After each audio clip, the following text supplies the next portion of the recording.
Game Breakfast, guys. I'm so excited. It's the week of Origins 2015. Many of you will be coming to Origins. Please stop by and say hi. We'll be at booth D501. That is an area in the middle of the hall in D where many places are demoing games and things. We're going to be demoing games there, but feel free to stop by and say hi. If you see someone who's not involved with video cameraing or talking, then talk to one of us. I'll be there. Z Garcia, Eric Summer, our friends Matt and Jason, Jared Whitley might be around, and some of the other guys at Secret Cabal. Other podcasts will be there. Marty from Rolling Dice and Taking Names. So come by and say hi to us. Record a Shut the Door for one of my videos.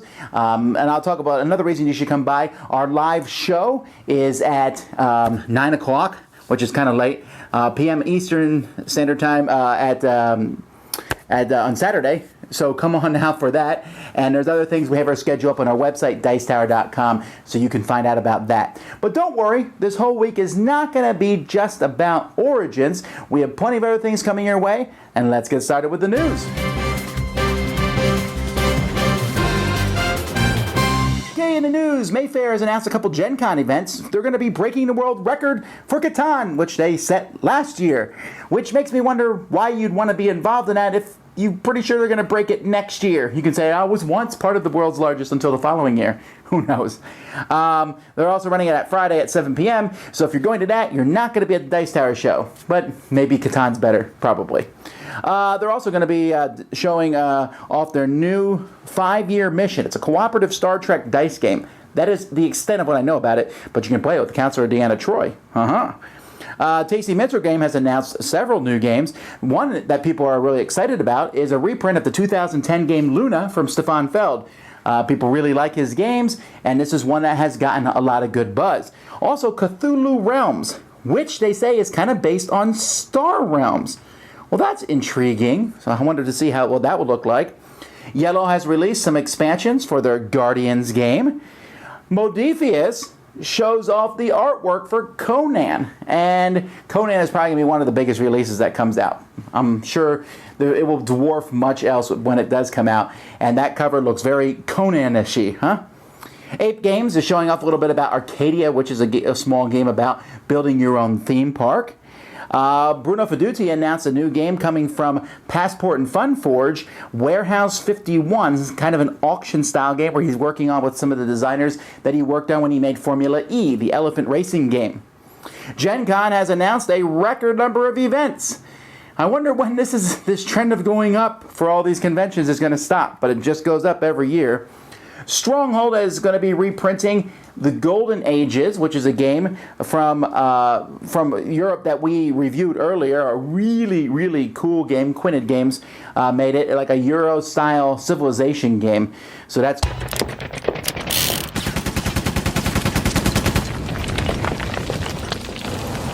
Hey, I'm Tom Vasel. Jason Levine. Today we have a question from someone who says, have you ever made a big rules mistake when teaching a game, or a small one, and what do you do when that happens? Well, me, which some people like and don't like, I'm very thorough when I go through the rules. I read through every rule. I like to give a big explanation of the game beforehand and make sure that everything is understood. Wait, so you've never taught a game with a rule mistake before? You probably have. No, because I go thoroughly through every page of the rules, and I might take half an hour to explain a game rather than 5 minutes to explain a game, which may or may not be good. Now, on the other hand, you go through the rules in 5 minutes, and sometimes we get things wrong. Yes, I've made both small and big rules mistakes. Now, for small rules mistakes, usually when it happens, because what I do is I'll teach a game, and I keep reading the rules while we're playing the game. I keep going over them, and sometimes I'll go, ooh, we missed this, and usually with the small, we'll say, okay, whatever, from now on we'll do this. From now on this will change. But if it's a big rules mistake, we will start a game over. In fact, we played Bruges a few weeks ago, and I made a huge rules mistake in that one, and we restarted the whole game. Come to find out later on that I had made 2 huge rules mistakes. But anyhow, when that happens, we usually start over because, well, it's a learning game, and usually people understand that. If it's a really long game, but it depends on how the rules affect everyone too. Usually we can say, hey, from now on we'll do it this way. But if it really destroys somebody, we'll try to start the game over. I try not to make huge rules mistakes. Rules writers seem to be opposed to me doing that. They want me to make rules mistakes by hiding important rules sometimes in small spots in the rule book. But yes, I make rules mistakes, and the best thing I think is to own up to them. Not when it's your turn and when it helps you out, though. Well, the hardest thing about going through a rule book is, and this is where sometimes why people don't like what I do, which is thoroughly go through all the rules, is sometimes people just want to start playing and they don't want to hear a list of rules on a list of rules. So you might go through it quickly and leave out something, and then all of a sudden you have to go back and say, oh wait, during this you're actually supposed to do this. But yeah, if I do have to brush through the rules because people who want to hurry up and play, then I do kind of do what Tom does and kind of read the rules as we're playing to make sure that we didn't do something wrong and try to get things as correct as possible. But you know, if you make a slight rules mistake and you like the game, you're going to play it again and you're going to play it the right way the second time, and then you'll realize that the game's even better. Like, we're talking about Elysium, and okay, there's no reason to be pointing specific fingers here. there was a rule mistake about which things you could flip over, and then we played it a second time with Z, and he said, oh, it's more strategic. Sam did too. They both said, it's more strategic this way, and we didn't realize it because we were flipping over based on the thing we drew rather than flipping over any one of the four. Anybody could have taught you that game wrong. Let's not point it out. But okay. But yeah, the fact is sometimes it happens. It's sometimes even more surprising when you played the game 10 times or so. When have you guys made rules mistakes, or big rules mistakes, or minor ones? What do you do when that happens? How do you fix it? Or maybe how do you fix it when you find out the person who taught you has made a big rules mistake? Anyway, let us know in the comments. Remember, you can send us questions for the show. Just say questions for the Jason and Tom, and send them to us at dicetower@gmail.com. Until next time, Tom Vasel. Jason Levine.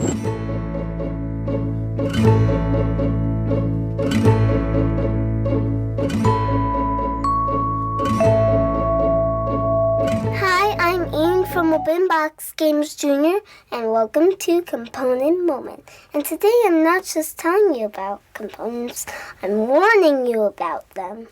Asking for Troubles is filled with great components, sure, like space slugs, crystals, ore, and space carrots, not to mention credits.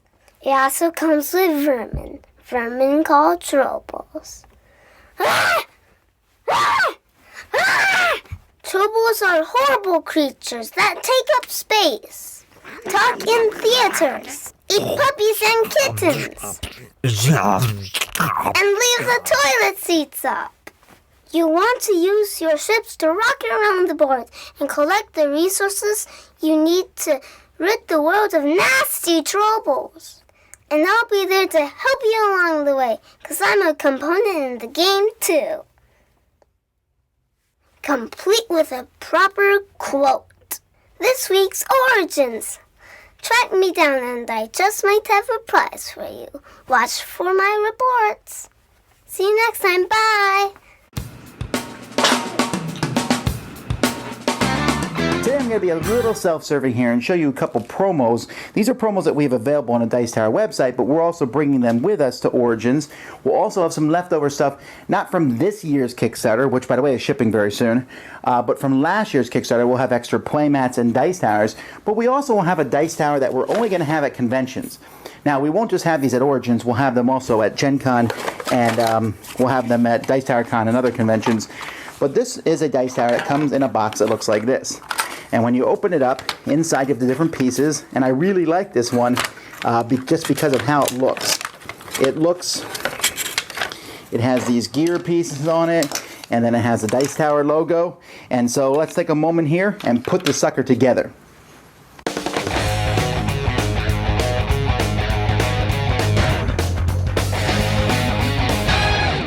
And there you have it. You can see the Dice Tower logos there.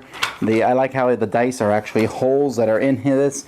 And when you're done, you can take it apart and put it folded together. You drop the dice in like that. They come out the bottom. You know, you can open this up if you need more room. But that's what the Dice Tower looks like. Now, unfortunately, we won't have these on the website. They're only going to be available to get from us at a convention.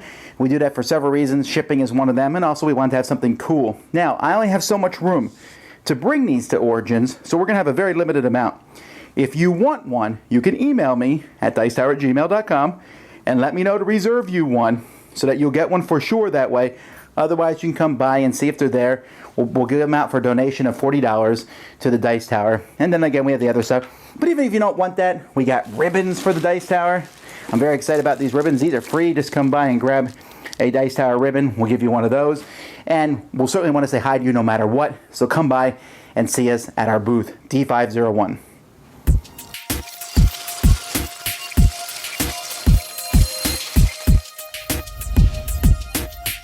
So here's a question for you. How did the game Greed fly under the radar? I mean, we did so much end of the year, top 10 this, best of that, for 2014 on the Dice Tower, yet I feel like nobody really talked about Greed. Not even me. And I bought the dang game. Greed is phenomenal. It's a simple card game with a drafting mechanic, very fast action, and tons of replayability. Also, like many card games, it's just designed for expansions. How can a game designed by Vaccarino fly under the radar?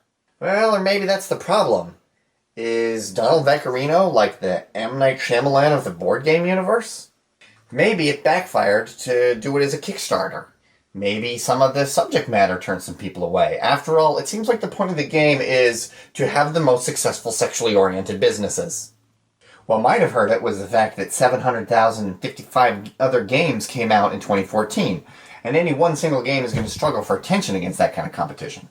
But gun to my head, I've got to say that what probably hurt the game the most is the title. Greed is an extremely bland game title. And for a game about gangsters, there's no shortage of memorable lines you can use. How about something like, Greed, an offer you can refuse. I'm gonna make him an offer he can't refuse. Or Greed, get yourself a gun. Woke up this morning, got yourself a gun. Or Greed, what am I, a clown to you? But I'm funny how? I mean, funny like I'm a clown, I amuse you? Then the expansion could be Greed, every time I think I'm out, they pull me back in. Just when I thought I was out, they pulled me back in. Anyway, I don't mean to pick on Greed, and I certainly don't mean to pick on Mr. Vaccarino. It's just tough when you see such a great game with such a lousy title. But not every gangster game can have a perfect title, I guess. So, to Mr. Vaccarino, I just want to say, it's nothing personal.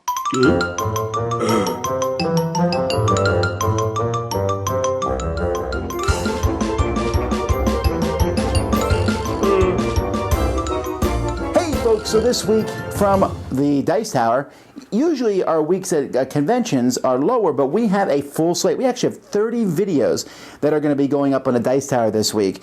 We have games like New York 1901 coming out. We have, we're going to be reviewing Zombicide 3, Penny Press, Forge War, Flix Mix, Homestretch 101, Argent Consortium, Dark Seas, Flea Market, Shadow Throne, Tragedy Looper. There's going to be a new board game blender that comes out this week. There's going to be, we're going to be doing one of our bonus top 10 lists, our top 10 comedy movies. So really, there is a lot coming from the Dice Tower. Also, while we're at Origins, we're going to be trying to do some shows that we're going to be doing at Origins and putting those up the next day. So kind of like not a live show per se, but maybe something that you can see while you're there. Maybe if we can do live, we'll try it. But I don't know how well our internet connections are going to be. Anyhow, so that's all going to be there. And then there's all the podcasts from the Dice Tower Network. And again, you can find out all this stuff at Dicetower.com.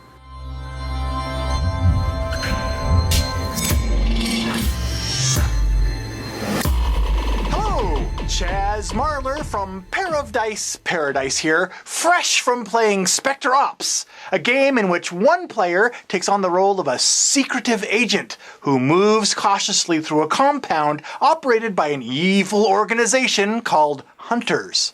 The agent must complete several objectives and escape before the Hunters find and terminate him. We were playing with the full complement of 5 players, which triggered the additional rule that one of the hunters was actually a traitor, secretly working in conjunction with the agent. Now, playing with a traitor in Spectre Ops is a blast. However, in the traitor-triggered Spectre Ops games that I've played, there's always a few questions that arise which aren't specifically addressed in the rulebook. For example, prior to the treacherous hunter being revealed, does he inflict damage when he shoots the agent? Pew, pew. We actually weren't sure, since this isn't specifically mentioned in the rulebook. Oh, and what about communication before the traitor's revealed? And more importantly, afterwards. In one game, the group allowed the agent and revealed traitor to discuss strategy together in private. In another game, the revealed traitor was kept incommunicado with the agent, and the two worked together blindly as best they could. Why were the impromptu rules regarding the communication between the agent and the traitor that were created by these two groups so vastly different? The reason why is because each approach matched the spirit of the game that the group was cultivating. The first group focused on strategy and planning, while the second group was all about the adrenaline of the chase. The experiences reminded me of my favorite instruction on how to handle such vulgarities, which came from the first edition of the Star Trek customizable card game. Its instructions suggested that if a rules or timing conflict should arise, it should be resolved in such a way that, quote, best matches the spirit of Star Trek. In essence, resolve the issue in the way that's going to give you the best Star Trek story to tell later on. It's an approach that I still keep in mind to this day when rules conflicts arise. Rules conflicts. Until a rule book addresses every possible scenario that you could encounter, they're going to be inevitable. So tell me, what house rules do you use to handle rules conflicts, and your house rules do you use to handle rules conflicts? If you can figure out what I just said, let me know in the comments below.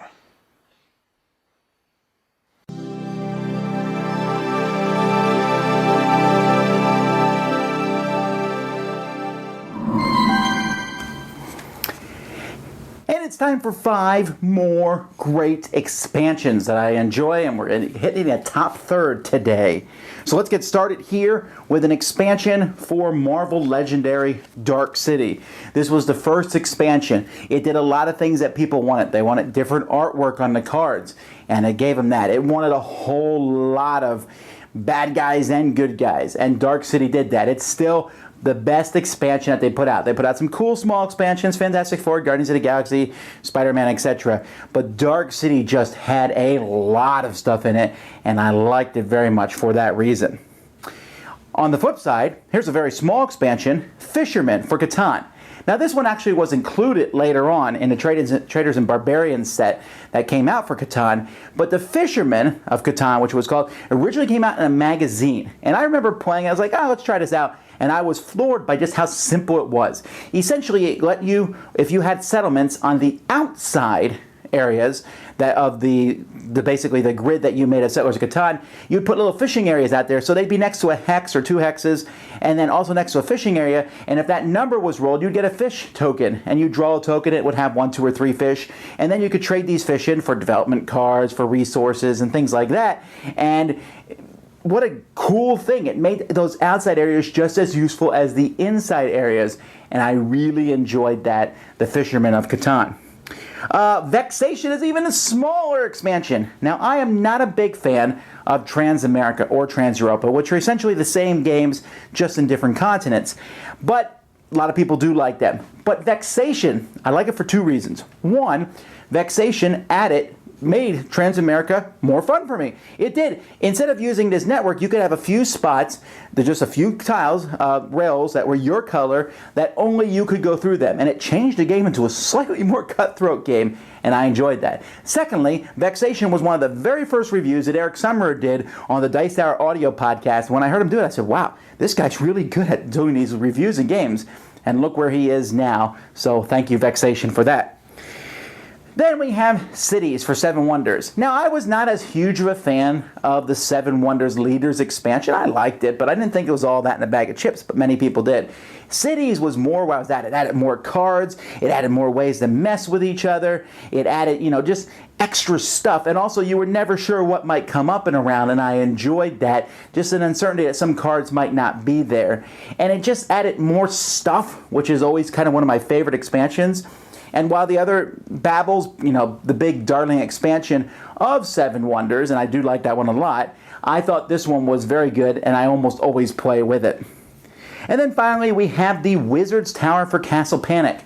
Castle Panic is an excellent cooperative game. Many times I see people like, yeah, it's a good introductory cooperative game, but it's kind of simple, it's not that hard to beat. And I agree. But once you add in Wizard's Tower,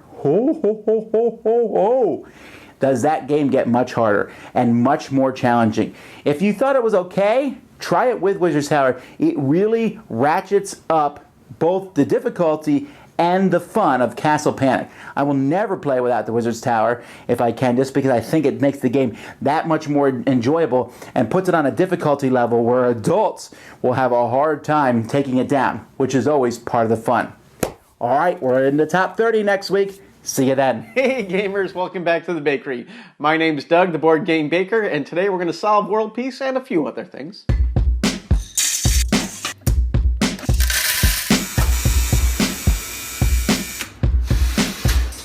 As I was putting the factory game prototype together, I started coming up with more and more ideas. I was thinking about different ways of shipping, different ways of warehousing, different types of retail stores, different marketing campaigns, all adding to the complexity of the game. And I thought maybe I was adding too much complexity overall to the game, and I may have made it too big or too large. But I didn't realize what my target was. So the important concept here is to step back from your game design and think about who is going to play this game, what level of skill do you expect them to have, how many of them there are going to be, and how long are they going to want to play this game. You can have a Twilight Imperium last hours and hours if it's a very interesting game, but if that's not the type of game you want to build, then certainly you've got other options to think about. I know in my personal gaming group, we like a nice tight game, probably on the order of 45 to an hour and a half, and we like it to be for 4 to 6 people. So with those time constraints, I really want to think about lowering the complexity so that I can fit that many gamers into that time frame. The more complex you make a game and the more people you add, the more amount of time the game is going to take to play. So if you're going to limit the time or if you're going to expand the number of players, you have to make sure that your complexity adjusts for that. All right, so that's it for this week. Next week, we'll talk about game sequence and how game sequence drives the engine of the game forward. If you get a chance, subscribe to my channel at Board Game Baker. That's Board Game Baker without any spaces, because spaces are a very lonely character. Talk to you later.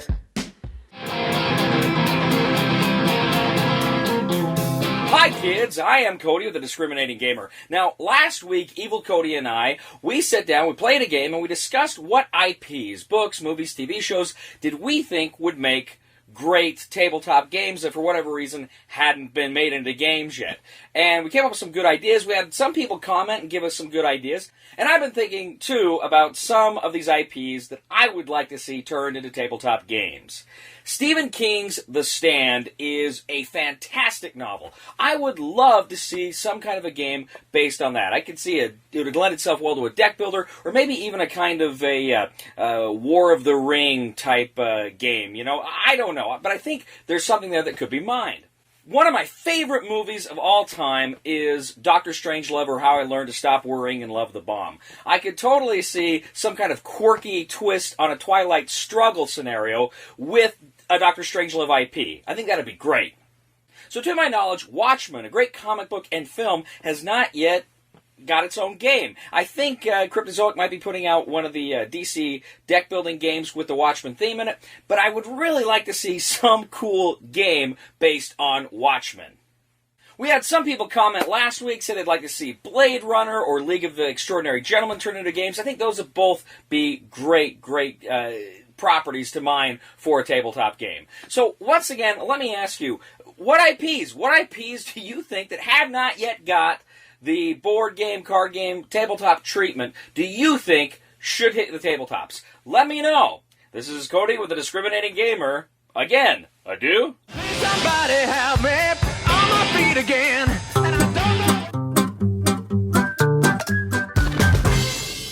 Today, I wanted to talk a little bit about a question people often ask, or perhaps because this is Origins Week, I thought of it. What do you do if you're going to a convention for the first time? Now, we're going to be making actually several videos about this, especially between Origins and Gen Con, about going to conventions. But this might be your first convention, Origins, or maybe another convention's your first. So I thought I'd give a few quick tips here. And the first, I'm going to give tips other than pretty obvious stuff like take a shower and all that nonsense. But first I would recommend is, especially, I'm thinking about people who maybe not extroverts, right? You're not going to go and be like, hey, let's party. Maybe you will do that, but let's say that's difficult for you to do. I would recommend demoing, right? Demoing is easy. You go by a booth, the guy says, hey, you want to try this game out? And then you sit down and try the game out. You may like it, you may not like it, but they will be very kind to you because they want you to buy the game. They want you to like the game, and you get to meet some other gamers that way because probably some other people will be demoing, and you don't have to do anything to break the ice. You just sit down, the demoer will take care of everything else. Now, it's possible sometimes there's bad demoers, and you probably usually want to make sure, like, how long will this demo take? You know, make sure that the demo is kind of just a quick overview of the game, or maybe you want to play a full game, find out what it is ahead of time before you get involved in it. But that's a lot of fun, and you can spend a lot of time doing that. Also, you might want to sign up for a game or two. There's lots of schedules at many of these conventions, and you can sign up and say, hey, I want to play a game. Now, I would highly recommend against scheduling up completely, right? But I would schedule a few events. Pick some games that you're really interested in learning how to play, or you already know how to play and you want to play them. And again, make sure you read the description, find out, like, is this a teaching game, or is this a game where they want people who already know how to play the game? Just so you know what you're getting into. But that's a place, and you can go there, you know the game is going to be run, and you can get involved. Explore at a convention. Conventions can have all sorts of things in the back corners and things that you might not have seen. You know, you get these big convention books, or, you know, there's just so much going on. And what I do next? We'll walk around and go see stuff. It might say miniature hall. You're like, I'm not a miniature gamer. I'm not a huge miniature gamer, but I still go in there because the miniature setups are amazing. And that's a lot of fun to go and look at things like that. Or you might see some cool little giant game or whatever in some forgotten corner of the convention center. You can bring games or set up games with other people. Not just schedule games in the events, but Board Game Geek is a great place to go and say, hey, I'm going to this convention. Who wants to play Twilight Imperium? Well, that's a good way to find out and find people who do it. And I already mentioned scheduling and not scheduling too much. So keep an eye on, you don't want to push yourself too hard at a convention. And that would be the last thing there, is just to not, it's very easy to be overwhelmed. You're going, oh, there's just so much going on at a convention. Well, think about what you're going to do and maybe decide, hey, I'm going to go to bed now. There's nothing else to do. Why wear myself out tonight? I can come back tomorrow. And so just keep that in mind. Don't forget to eat, don't forget to do normal stuff, but just go and have a lot of fun. I still remember very strongly my very first convention experience, which happened to be Origins. And I went in not really knowing, I hadn't been to like any convention at that point, except like farm shows and things like that. And when I went to this convention, it was just like, what do I do? Where do I go first? I didn't really know many people there. The one person I did know was kind of busy playing war games and such, and so I didn't know a lot of people, so I just kind of wandered around. But one of the things that I noticed is that there were several people that I met at that first Origins, which is now over a decade ago, and I still see those people at Origins. You will make lifelong friends. Some of them you may just see once a year. But when you see them, it's like meeting old people, old, good, long friends from years gone by, and it's great. And that is the number one thing I'm excited about this week. Folks, if you come by Origins, please come say hi to me. Don't be intimidated by the dice tower nonsense. You're probably not anyway, okay? But really, don't say, oh, you were so busy, Vasel. No, come by and say hi. And I'll try to take some time to talk to you and say hi, because we're glad you're coming in. We want you to have the most fun convention experience you can. Whatever conventions you may go to, you may never have been to one, but be assured they are super fun to go to, and you'll have a great time. Hey, Mikhail here for Snakes and Lattes with another installment of Improv Gamer, where we aim to help you have a lot of fun with a little at hand. Today we'll be emulating one of the Kickstarter hits of 2013, Coup, the frenetic game of dystopian intrigue. Coup is a game of claims and challenges. The goal is to be the only player remaining with cards face down in front of them. Like most bluffing games, lying is encouraged, and the occasional dram of truth works wonders. To play coup with a standard deck of 52, you'll need to separate out the 10s, jacks, queens, kings, and aces of 3 suits for 15 cards total. The rest of the deck will be used as money. Each value will have a different ability associated with it, but players are allowed to claim and perform any ability they wish on their turn, regardless of whether or not they actually possess the card. Concordantly, players are also allowed to challenge any claims. At the beginning of each round, each player is dealt 2 cards face down in front of them, as well as $2 from the main supply. In this case, we're going to be using playing cards. After that, the starting player will go first. The most basic action of coup is income, which is to take 1 money from the bank. A player could also take 2 money from the bank by claiming foreign aid, although any player who claims to have the king can stop them. This money is meant for coups purposes, which is to pay 7 coins to the bank and then pick another player. That player must immediately turn one of his or her cards face up. If a player loses both of his or her cards, that player is out of the round. The king may tax, which is to take 3 money from the bank. The ace can assassinate other players. He or she will pay 3 coins to the bank and then picks another player. That player must lose one of their cards by turning it face up, or claim that he or she is the queen, who is immune to assassination. The captain, or the jack, can steal 2 coins from another player. This can be blocked by the other player claiming to be either the 10 or the jack himself. The 10 can exchange cards with the cards from the supply. He or she can draw 2 cards and keep as many cards as he or she had face down. The box version of Coup was released by Indie Boards and Cards in 2013. The game is patently portable, reasonably durable, and well priced for the hours of fun it provides. I'm Mikhail for the Improv Gamer. Game on. And that's it for this time, folks. Thanks so much for watching another Board Game Breakfast. I want you to know that next week, Board Game Breakfast is going to be a day late because we're flying back in on Monday.